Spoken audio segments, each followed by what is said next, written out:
welcome back to my film and TV channel. You're all staying safe and well, and we've got a movie for you today. Yes, and it's well remembered for being Ray Liotta's last movie as well. Rest in peace, Ray, but we'll have more of that in a moment. What did he finish off with? Well, interesting film. Played for fun, played for laughs, but a dark film as well.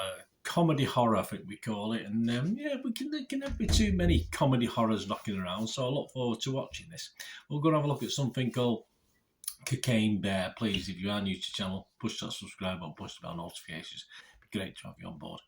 And of course, if you are pushing buttons, if you can push that little like button, I'm trying to get between 15, at least 15 likes for this, if I can, for this vlog. If you can help me reach that small target, that'd be great. And I've just passed through 2,900 subscribers now. So if you can help me towards that 3,000, if you are new, or spread the word, and yeah, any help would be appreciated if you could do that for me. Well, let's have a quick look at Cocaine Bear. 95 minutes. Felt a bit longer, actually, which isn't a good sign. A 15 certificate. It was released also as Crazy Bear in some countries, as opposed to Cocaine Bear. Obviously, delicacies, delicate countries. I don't know. I suppose that's the reason. And it's classed as a comedy horror thriller, written and directed by Elizabeth Banks and written by Jimmy Warden.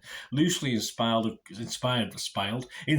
course, by the true story. It is a true story of the Cocaine Bear, an American black bear that ingested nearly 75 pounds in weight, 34 kilos of lost cocaine. Yes, Rotten Tomatoes audience, the public, yeah, they liked it. 72%, 3.8 out of 5, so that's not bad, is it? And it says their consensus says Cocaine Bear does pretty much exactly what it sets out to do. And if you're in the mood for some silly horror comedy, that'll be more than enough to satisfy. Okay, Internet Movie Database, Joe Public, what do they think? Well, a little bit less.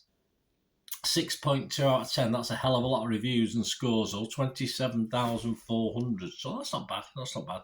Metascore, though, their users, the other Metacritic, the other site we look at, Metascore, only 5.4 out of 10. So a little bit down.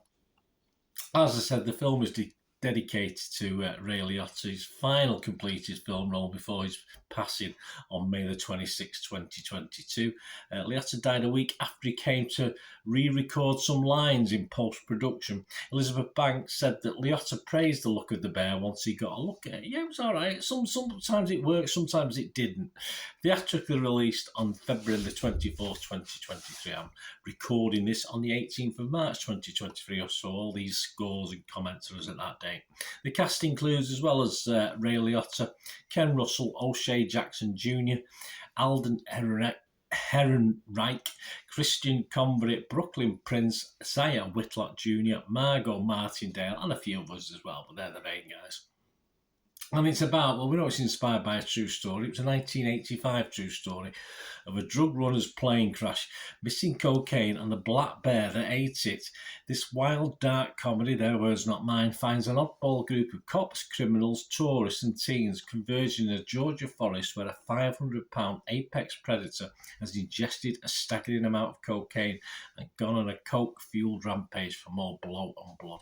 It's quite funny, isn't it? It's the black bears and the other bears, and you know, you're supposed to not fight the other bears, the grizzly bears or the brown bears, if you like, but the black ones you're supposed to have a go at. But I think if it came to the crunch, you'd probably leg it. But I think the whole idea is to make yourself look big and shout and scream, and obviously it'd be a bit wary of you. But hey, I hope I don't get into that position to find out. I have been to a place where there were bears, but we certainly didn't come across any when we were walking or hiking around.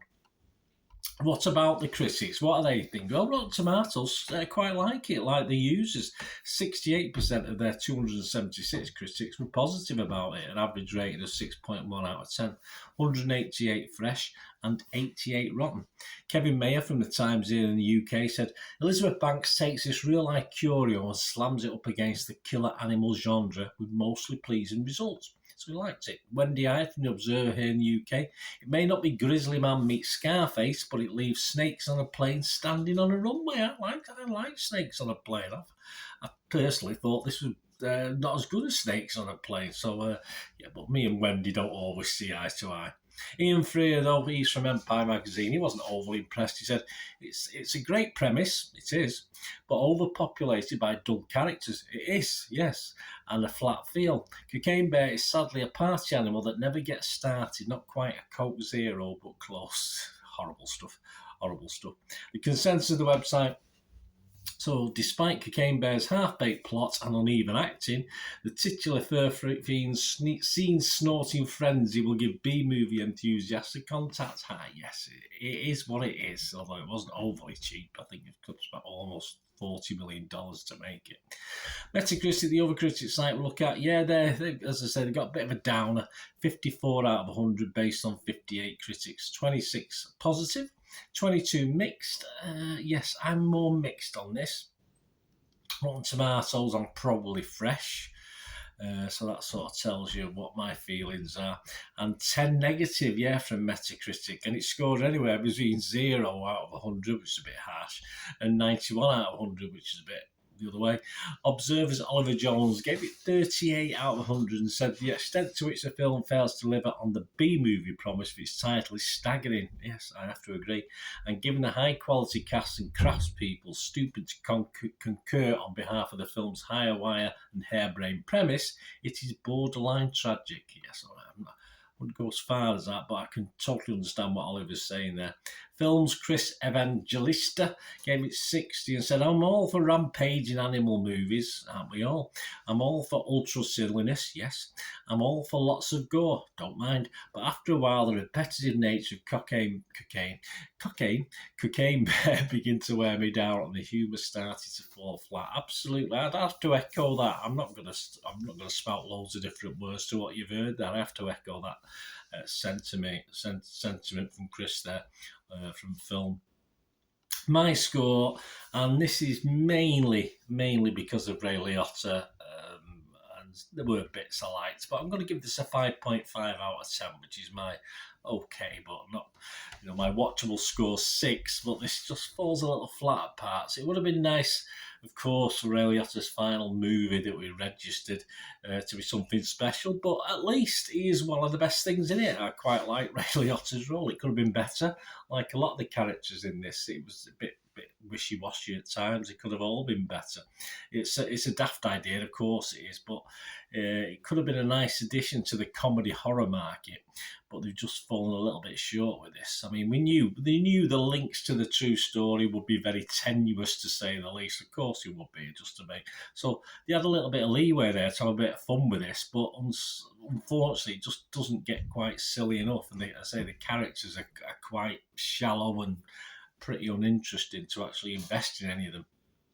There are some genuine dark, funny moments, but I think, as the critic said there, it does tend to wear thin from about 45 minutes onwards. It gets a little bit repetitive, and as I say, the characters are just not developed enough to make you that interested. And a little bit disjointed for me, and an opportunity sort of lost. I thought, a good opportunity to add a good film to the comedy horror market, which I like, and there's definitely a bit of a dirge of good stuff at the moment, and they've missed that chance. Let me know what you think, guys, and it'll be great to hear from you. Until we meet again, that's one thing, don't I? Please stay safe, everyone. Watch them bears. Bye for now.